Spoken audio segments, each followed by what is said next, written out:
Hey, it's Stokely from Sauce on Delay, and I mentioned in my YouTube video, my YouTube short, my TikTok video, and I don't know some other videos that stress management is very important. Um, Not only just stress on your body, um, but emotional, psychological stress. Especially during this time of COVID. I've seen many of my even co-workers increase their number of gray hairs that they have. They're definitely under stress, and I've seen people within my, not far from my age, go from start hobbling. I mean, I have a co-worker right now who is in the ICU in the hospital for COVID-19. So he has pneumonia like condition, and throughout the whole season he wasn't sick. He was there helping his family and working just about every day, every single day, even through the pandemic, even through the worst of the pandemic, he was still working. um is very tragic, and I hope he pulls through. But talking about stress management, I mean, there's everyone decompresses differently. you know some people may like to take a walk or meditate or watch a good film or go to the sauna or go to the spa or sunbathe or go to the beach.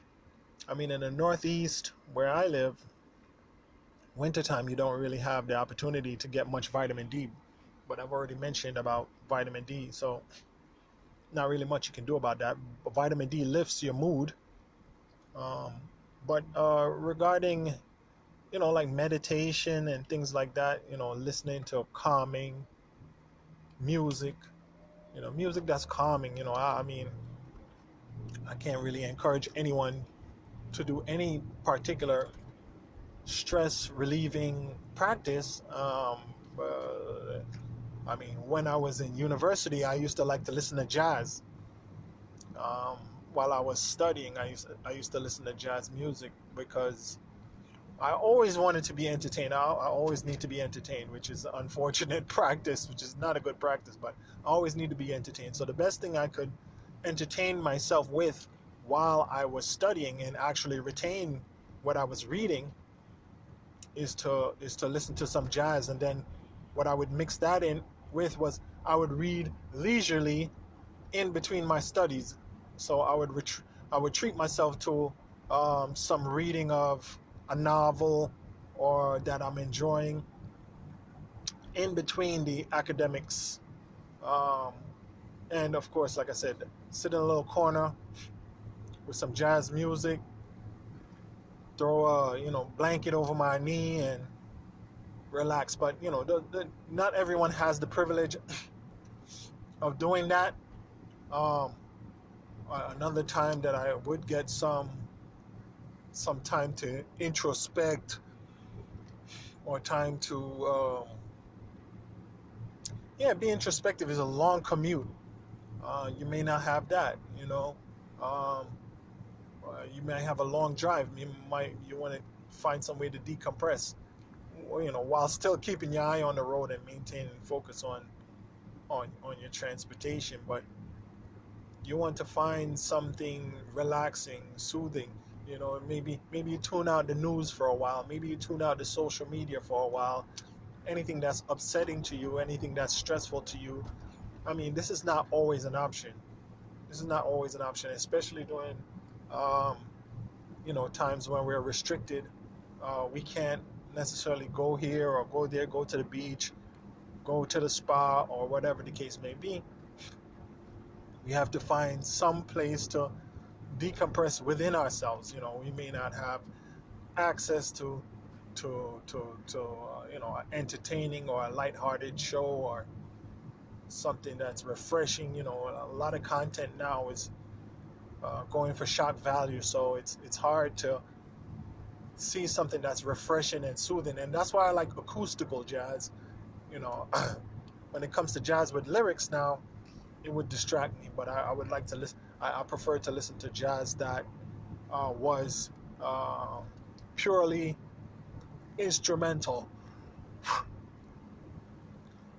You know, sleep is definitely very important for the refreshing of your brain and the refreshing of your body, and for your fasting cycle. You know, I'm not very knowledgeable in fasting, but it's I've heard that it's good for detoxification. So, but I'm talking more about stress management.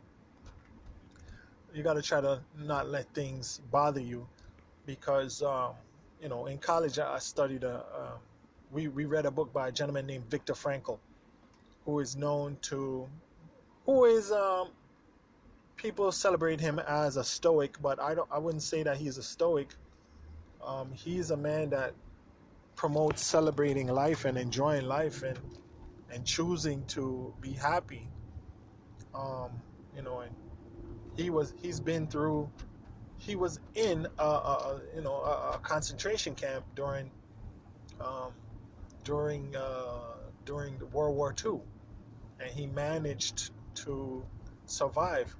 And I work with a gentleman who is from Bosnia, who is a refugee, and he's one of the most lighthearted, funny, relatable people that I know. So, you know, people who have been through horrendous situations, sometimes, you know, they develop coping mechanisms that are beneficial to all of us. You know, yeah, it's very important to decompress now. You know, escaping or genocide. I mean, you know, I mean, you have no choice but to survive.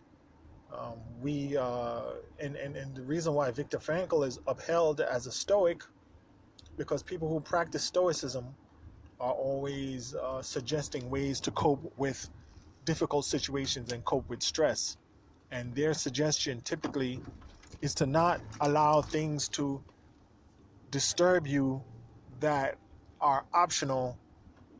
You know, is to choose to internally process stressful situations not as a stressful situation.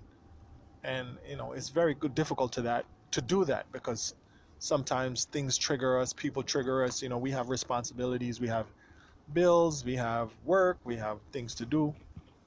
um, and you know, stoicism, I would think, you know, should be accompanied by minimalism, because if you have less things to worry about, you don't worry so much. So you might want to get rid of your cable bill. You want to maybe get rid of that Netflix bill. You maybe want to get rid of the Amazon. You maybe want to get rid of some things that are just luxurious, superfluous, unnecessary. You know, we need some of those things, but maybe you want to eliminate some of those just to be minimalist.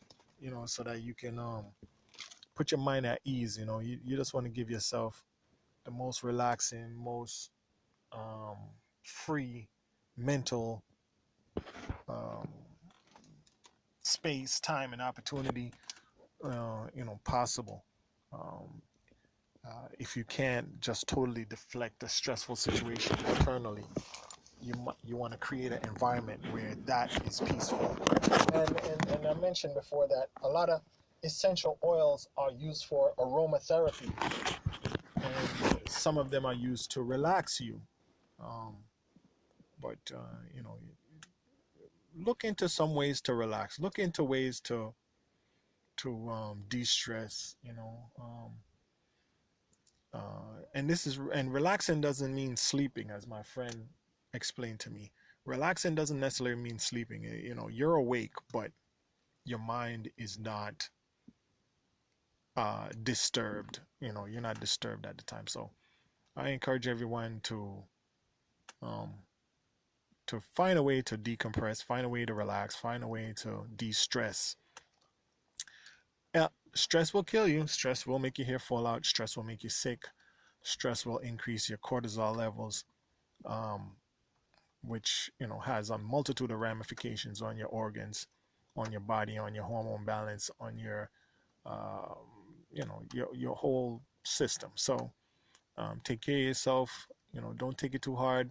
Um, yeah, like Viktor Frankl would say. He had a quote today that I read and I forgot it already, but you know, oh yeah, there's a time in between when you're triggered, and I'm paraphrasing. There's a time between when you're triggered and when you respond.